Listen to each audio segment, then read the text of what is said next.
একটা রথ, লক্ষ লক্ষ মানুষের ঢল, আকাশময় জয় জগন্নাথ ধ্বনি। কি আছে এই রথে? কে এই জগন্নাথ? রথ তৈরি হয় রাতারাতি, কেউ দেখে না। মন্দিরের পতাকা উল্টো দিকে ওড়ে। বন্ধুরা, আজ আমরা জানতে চলেছি সেই অলৌকিক রথযাত্রার রহস্যময় যাত্রা। চলুন শুরু করি মিস্ট্রি আর হিস্ট্রির আজকের পর্বে। রথযাত্রার ইতিহাস, অলৌকিকতা ও পুরীর অজানা রহস্য নিয়ে আমরা আলোচনা করব। রথযাত্রার কথা উঠলে প্রথমে আসতে হয় পুরাণে। রথযাত্রা শুরু হয়েছিল হাজার বছর আগে, দ্বাপর যুগে। গল্প আছে, একবার শ্রীকৃষ্ণ, বলরাম, সুভদ্রা মথুরা থেকে দ্বারকা ফিরছিলেন। তাদের এই যাত্রা কি স্মরণে রাত্রি শুরু হয় এই উৎসব।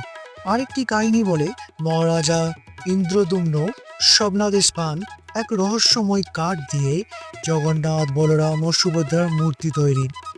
তার সেই মূর্তি যখন তৈরি হয়, দেবতারা নিজে ঢুকে পড়েন ওই কাঠের ভেতরে। এই দেবতাদের রথে বসিয়েই স্নান করানো হয়, বাইরে আনা হয়, তাদের দর্শন পান হাজার হাজার মানুষ। এই উৎসবই রথযাত্রা নামে পরিচিত।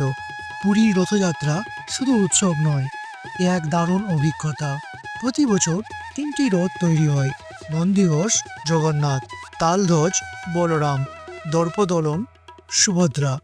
কিন্তু অবাক করা ব্যাপার, প্রতি বছর নতুন গাছ দিয়ে রথ বানানো হয়, কিন্তু কেউ দেখে না রথ তৈরির সম্পূর্ণ প্রক্রিয়া। কারিগরেরা চোখে কাপড় বেঁধে কাজ করেন, কারণ বলা হয় জগন্নাথ নিজেই দর্শন দেন। সবচেয়ে রহস্যময় ঘটনা ঘটে রথের টানাটানিতে। কখনো রথ একটানা গড়িয়ে যায়, আবার কখনো হাজার হাজার মানুষ ঠেলেও রথ এক চুলো নড়ে না। লোকজন বিশ্বাস করেন এই সময় জগন্নাথ নিজেই স্থির হয়ে থাকেন। কেউ কেউ বলেন রাজনীতি বা রাজার পাপের জন্যই কখনো রথ চলে না। পুরীর জগন্নাথ মন্দিরেও রহস্য একের পর এক। মন্দিরের পতাকা সবসময় উল্টো দিক দিয়ে ওড়ে, মন্দিরের গম্বুজের ছায়া পড়ে না, মন্দিরের ওপরে কোনো পাখি বা বিমান দেখা যায় না। এগুলি কি শুধুই কাকতালীয়, নাকি কোনো অজানা শক্তি আছে এই মন্দিরে? নবকলেবর উৎসব, যেখানে পুরনো মূর্তিকে বদলানো হয়, কিন্তু সেই কাঠ বা প্রাণশক্তি স্থানান্তরের সময় মন্দির অন্ধকারে ডুবে যায়। একজন নির্দিষ্ট ব্রাহ্মণ চোখে কাপড় বেঁধে কাজ করেন। তিনি বলেন, আমি কিছু দেখি না, কিন্তু হাত নিজে চলে। অলৌকিক না ঈশ্বরীয়? আপনি জানেন কি, শুধুমাত্র পুরী নয়, বাংলার নানা জায়গাতেও রথযাত্রা হয় বিশাল আয়োজনে। গুপ্তিপাড়া, হুগলি, বাংলার সবচেয়ে প্রাচীন রথ। মাহেশ, শ্রীরামপুর, 600 বছর পুরনো, ভারতের প্রাচীনতম রথযাত্রা। এইসব রথেও ঘটে নানা অলৌকিক ঘটনা। কেউ বলে রথ ছুঁলে মানসিক শান্তি মেলে, কেউ বলে জীবনের মোড় ঘুরে যায়। প্রতি বছর আষাঢ় মাসে শুক্লপক্ষের দ্বিতীয়া তিথিতে এই উৎসব হয়।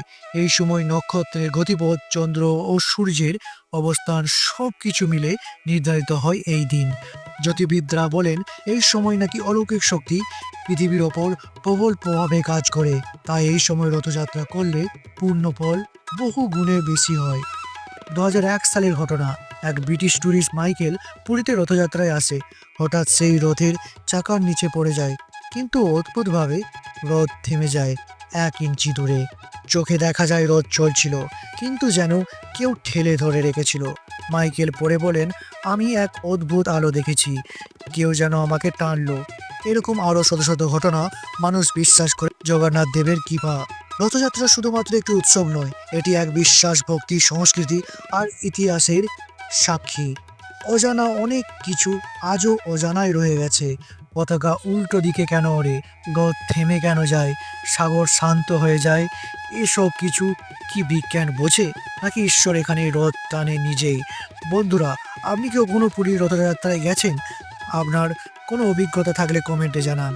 আর যদি এই অলৌকিক গল্প ভালো লেগে থাকে, তাহলে অবশ্যই লাইক করুন, শেয়ার করুন ও সাবস্ক্রাইব করতে ভুলবেন না। পরের পর্বে আমরা নিয়ে আসছি আরও এক রহস্যময় যাত্রা। জয় জগন্নাথ।